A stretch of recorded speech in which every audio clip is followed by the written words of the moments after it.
بسم اللہ الرحمن الرحیم۔ اللہم صلی علی محمد وعلی آل محمد۔ السلام علیکم ورحمۃ اللہ وبرکاتہ۔ نماز عشاء ادا کرنے کے بعد میں اپنے معمولات کے ذکر و اذکار کر رہا تھا۔ وہاں کے امام مسجد صاحب مجھے کہنے لگے، بیٹا آپ کیا پڑھ رہے ہیں؟ میں نے انہیں بتایا کہ میں اپنے معمولات کے ذکر و اذکار کر رہا ہوں۔ میرے معمولات میں 3 تسبیحات، تیسرا کلمہ، درود پاک اور استغفار شامل تھا۔ یہ میں صبح شام کیا کرتا تھا۔ ان سے بات چیت شروع ہوئی۔ میں نے پوچھا، حضرت آپ کون سا ذکر کرتے ہیں؟ زیادہ تر آپ کے وظائف میں کون سا ذکر ہے؟ امام مسجد صاحب بتانے لگے، میں درود پاک بہت زیادہ پڑھتا ہوں اور استغفار بہت زیادہ پڑھتا ہوں۔ ان سے بات چیت شروع ہوگی۔ بتانے لگے کہ مجھے رسول پاک صلی اللہ علیہ وآلہ وسلم کی زیارت بھی ہو چکی ہے، اور میرے والد صاحب بہت بڑے اللہ والے تھے، اور میرے والد صاحب کو اللہ کریم نے بے پناہ برکات اور بہت کچھ عطا کیا ہوا تھا۔ میں نے پوچھا، آپ کے والد صاحب کیا پڑھتے تھے؟ بتانے لگے، میرے والد صاحب نماز تہجد میں 500 بار درود ابراہیمی پڑھا کرتے تھے اور 500 بار استغفار پڑھا کرتے تھے۔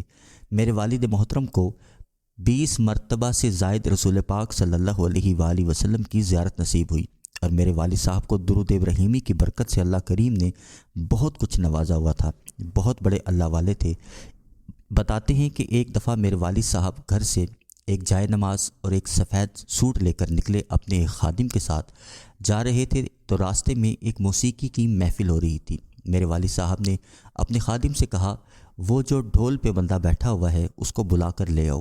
خادم نے کہا، حضور مجھے تو وہ جانتا نہیں، وہ کیسے آئے گا؟ میرے والد صاحب نے فرمایا، اس کو جا کے بتاؤ کہ باہر بابا جی تمہیں بلا رہے ہیں۔ خادم ڈھول والے کے پاس گیا اور اس کے کان میں جا کر کہا، باہر بابا جی آپ کو بلا رہے ہیں۔ حیرانگی کی بات یہ تھی کہ اس نے بغیر سوال کیے ہوئے میرے والد صاحب کے خادم کے ساتھ چل پڑا اور باہر آ گیا اور میرے والد صاحب کو سلام کیا۔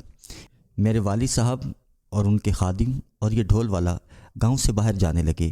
گاؤں سے باہر ایک نہر آتی ہے، اس کی طرف چل پڑے۔ آگے جاتے ہوئے نہر کے پاس ایک نلکا لگا ہوا تھا، وہاں پر میرے والد صاحب نے وہ سفید سوٹ اپنے خادم کو پکڑایا اور کہا کہ اس کو کہو یہاں پر غسل کرے اور یہ سفید سوٹ پہنے۔ اس نے غسل کیا، سفید سوٹ پہنا، اور پھر اس کو جائے نماز دی اور کہا، اس کے اوپر کھڑے ہو کر 2 رکعت نماز نوافل توبہ کے ادا کرو۔ اس نے ویسا ہی کیا۔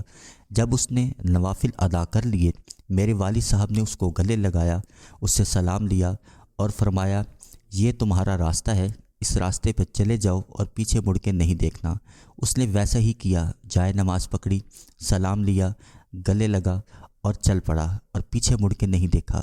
کچھ ہی دیر کے بعد وہ ہماری نظروں سے اوجھل ہو گیا۔ والد صاحب کے خادم بتاتے ہیں کہ میں نے عرض کی، حضور یہ کیا معاملہ ہے؟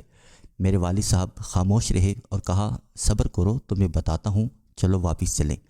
واپس گاؤں کی طرف جب آئے، جب میرے والد صاحب گاؤں میں داخل ہو گئے تو فرمانے لگے، پہلے علاقے کا جو ابدال تھا وہ دنیا چھوڑ چکا، اب روحانی ڈیوٹی کے لیے اس کا چناؤ کیا گیا ہے اور اس کو ڈیوٹی پر بھیج دیا گیا۔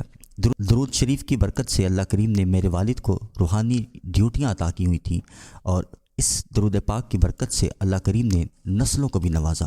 درود ابراہیمی کے اندر بے پناہ برکات اور بے پناہ عنایات ہیں۔ درود پاک روحانیت اور ولایت کی چابی ہے۔ اس مبارک سفر کے لیے قبول پہلے کیا جاتا ہے اور درود شریف بعد میں عطا ہوتا ہے۔ جو درود پاک کے سفر میں ہے وہ توجہات رسول صلی اللہ علیہ وآلہ وسلم اور نظر کرم میں ہے۔ اس کے اندر بخت کا حصول ہے۔ درود پاک سے جو جڑ جاتا ہے اس کا ہر پل روشن اور نسلیں قابل رشک ہوتی ہیں۔ اللہ کریم آپ کو، مجھے، ہم سب کو ادب سے درود پاک پڑھنے والا اور پڑھوانے والا بنا دے۔ انشاءاللہ اگلی ویڈیو میں پھر حاضر ہوں گے۔ اللہ حافظ۔